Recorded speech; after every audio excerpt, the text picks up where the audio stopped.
Tokom Drugog svetskog rata mnogo dece sa Kozare, ali i iz drugih delova zemlje spas je našlo u Srbiji. Deo njih se našao u Mataruškoj banji kod Kraljeva. Deo detinjstva proveli su u manastiru Studenici. Pre 3 decenije Kraljevčanin Milorad Panić je o tome napisao knjigu, a ova priča postala je deo stalne postavke Narodnog muzeja.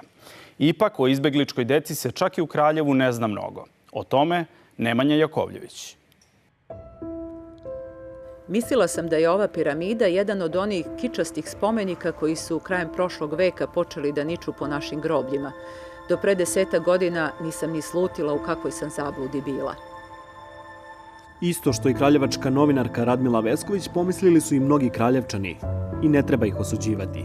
Priču o deci koja su tokom Drugog svetskog rata bolesna i neuhranjena umirala u domu za izbegličku decu u Mataruškoj banji i u pratnji drugara s kelom prevožena u Konarevo i sahranjivana na tamošnjem groblju, retko gde su mogli da čuju.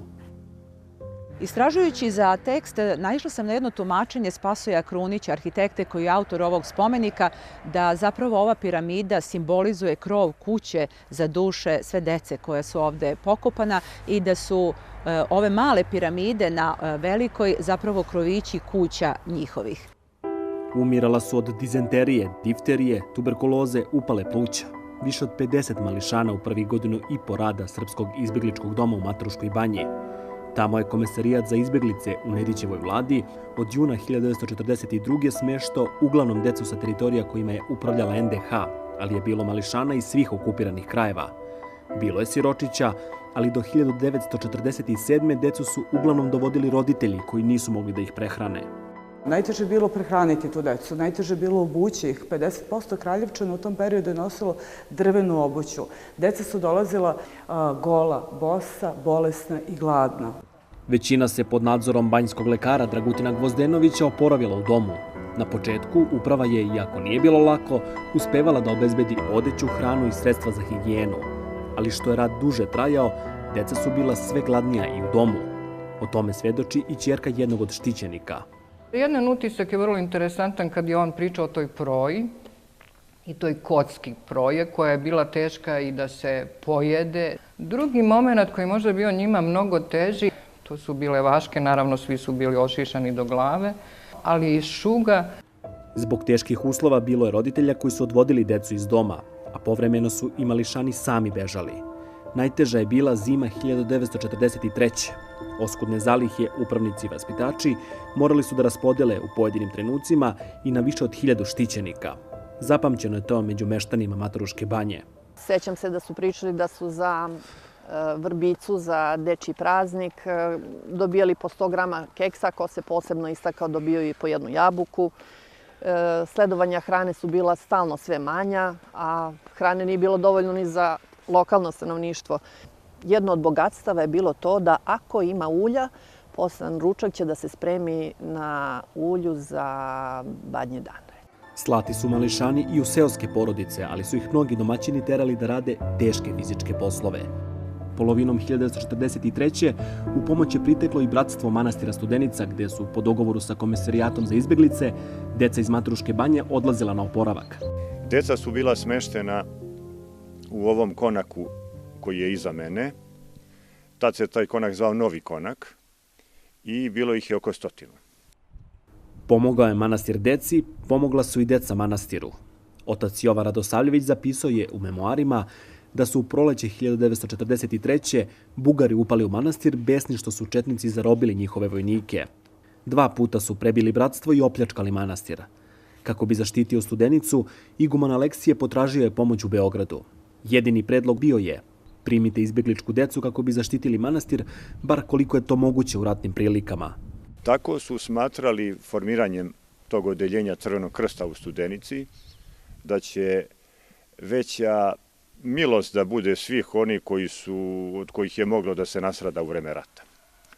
I blagoslovom Božijim i nekim čudom tako se i desilo. A inače, svi ustanici koji su bili u okolini za vreme rata, bilo da su četnici ili partizani, rešili su i vodili računa da se ne vode borbe oko samog manastira. U Mataruškoj banji deca su imala svoje vaspitače, učitelje veroučitelja. Sa meštanima su retko imali kontakta. ali kontakta sa okupatorima nisu bila pošteđena. Vile su morali da napuste kad god bi nacisti to zahtevali.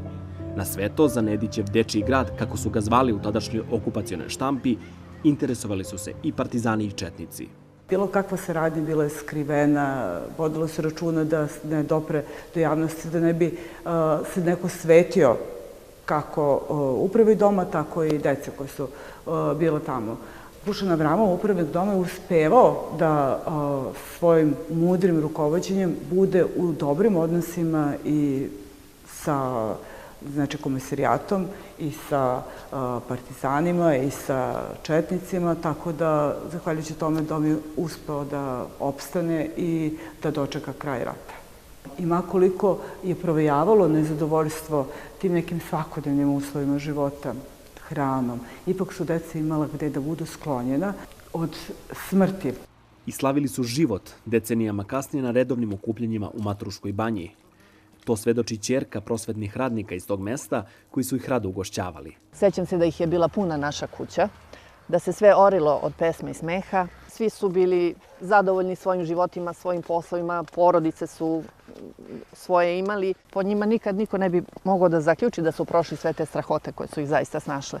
Ima i onih koji su pomagali da se 70. godina prošlog veka izgradi spomen obeležije za drugove koji nisu bili iste sreće. Bio je vrlo potrešen. Čak i kada smo mu pitali, tata, šta to tamo radiš, on kaže, pa pravimo nešto za onu decu iz doma, gde sam ja bio. Ali nikada decidno i jasno o čemu se radi. Meni lično ovde nekako nedostaje mesto gde bi se palile sveće i nedostaje mi krst. Zbog čega krst? Zbog toga što su ta deca bila izbeglice. Njihovi roditelji su bili izbeglice. Oni su proterani, pobegli iz krajeva nekadašnje Jugoslavije baš zato što su Srbi i što su bili pravoslavci. I nekako mi se čini da nije pošteno da im se ta vera zbog koje su postradali nakon života oduzme na neki način. Kao što bih smatrala da svako ko je neke druge vere i ko je vernik treba da bude pokopan uz svoj simbol. Osnovci iz Konareva su do polovine 80-ih jednom godišnje odlazili na groblje, slušali o deci koja su tu sahranjena i o domu koji je u vreme rata zbrinjavao mališane. Svake godine smo nosili cveće dok je bilo ljudi koji su se toga sećali. Mislim da to treba da se obnovi, da ne bismo i dalje bili narod koji kratko pamti. Pogled na ruinirane vile Kraljevčane danas uglavnom podsjeti da su 90-ih bile privremeni dom nekim drugim izbeglicama sa istih prostora. Ali retko koga da su sklonište pružile i srpskoj izbegličkoj deci pola veka ranije. A to je deo bolne istorije grada koju bi trebalo da saznaju bar svi njegovi žitelji.